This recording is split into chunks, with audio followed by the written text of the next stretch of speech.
Bienvenue au balado Vos finances personnelles en 5 minutes. Le balado où on prend un sujet qui touche vos finances personnelles et on essaie de vulgariser en 5 minutes au moins. Mon nom est Étienne Drolet, mais celui qui résume le tout en moins de 5 minutes, c'est lui, Jean-Sébastien Jutras, planificateur financier, professeur, membre du conseil d'administration de la Chambre de la sécurité financière. Bon balado!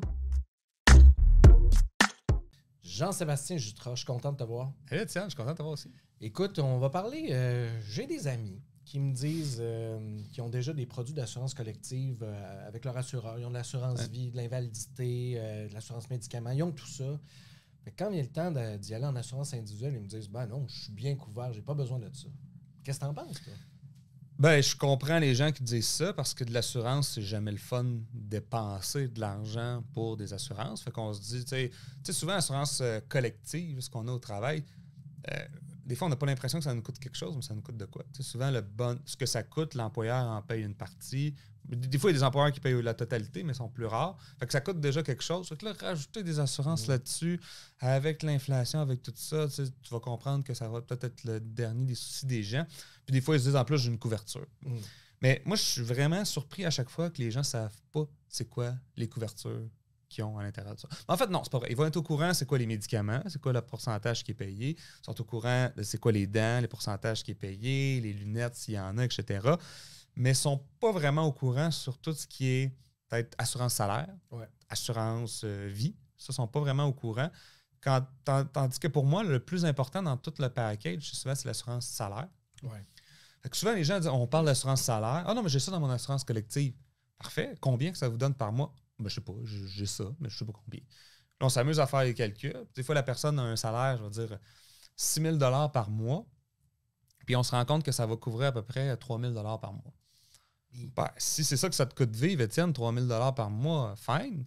Mais souvent, les gens, c'est pas vraiment ça. Fait que là, il y a un manque à gagner là-dedans. Fait que tu sais, des fois, on prend le raccourci en se disant j'ai une assurance collective, j'ai assez de stock là-dedans, mais on n'a jamais fait l'exercice de rouvrir cette assurance-là pour voir qu'est-ce qu'il y avait dedans. Dis-moi si je me trompe, mais si je tombe en invalidité, mon niveau de vie va me coûter, je pense, plus cher que moins cher. Je vais avoir des médicaments ou des traitements, des soins.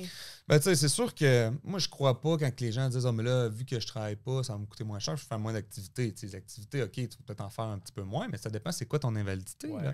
Tu sais, si ton invalidité, c'est psychologique, parce que la majorité des cas de réclamation au Québec, c'est tout le volet psychologique, fait des épuisements professionnels,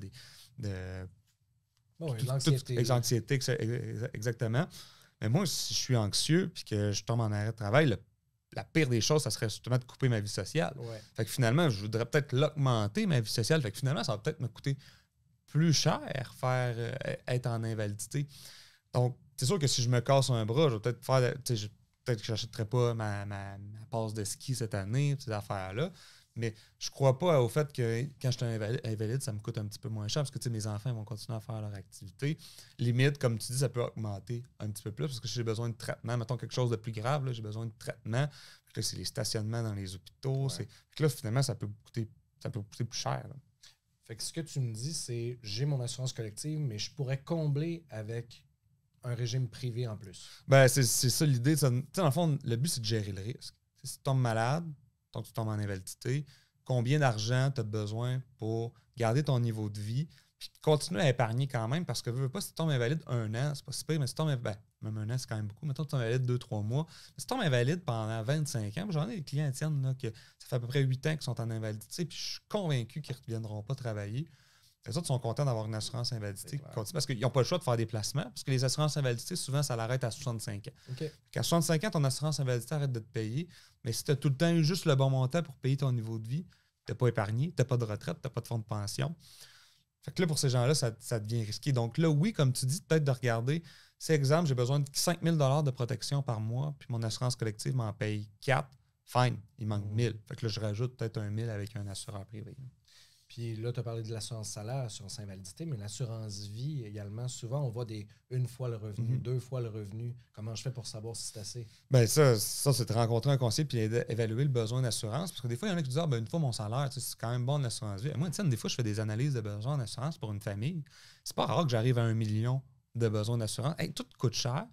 Tu sais, c'est pas juste de payer l'hypothèque. Parce que mettons que j'ai une hypothèque de 300, OK, je paye l'hypothèque de 300, je veux maintenir le niveau de vie. Tu sais, si moi j'ai un gros revenu, mettons j'ai un revenu de 200 000 puis je décède, ma famille, ce revenu-là, il servait à financer tout ça. Fait qu'il faut peut-être que je maintienne le niveau de vie, peut-être pas pendant 40 ans, mais pendant peut-être un 5 à 10 ans, de maintenir le niveau de vie. Fait que ça me prend. Fait que c'est pas rare qu'on arrive à des besoins d'assurance qui sont de 1 million de dollars aujourd'hui, en 2023. Donc, une fois le salaire dans l'assurance collective, fine, c'est super, mais probablement il va falloir un peu plus que ça. Puis l'idée aussi, les gens, ce qu'ils ne rendent pas compte, c'est que souvent, ils changent d'emploi. Fait que quand que je change d'emploi, je perds cette assurance collective-là. Puis là, le nouvel emploi, est-ce que je vais en avoir? Je ne suis pas sûr. Peut-être que les barèmes vont être un petit peu plus bas.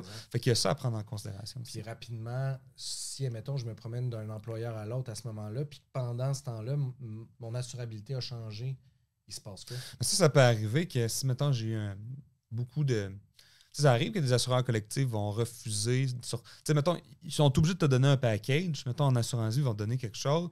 Ça se peut qu'ils disent, nous, au niveau de l'assurance invalidité, lui, vu qu'il y a un moins bonne historique, on va l'exclure pour tout le volet psychologique.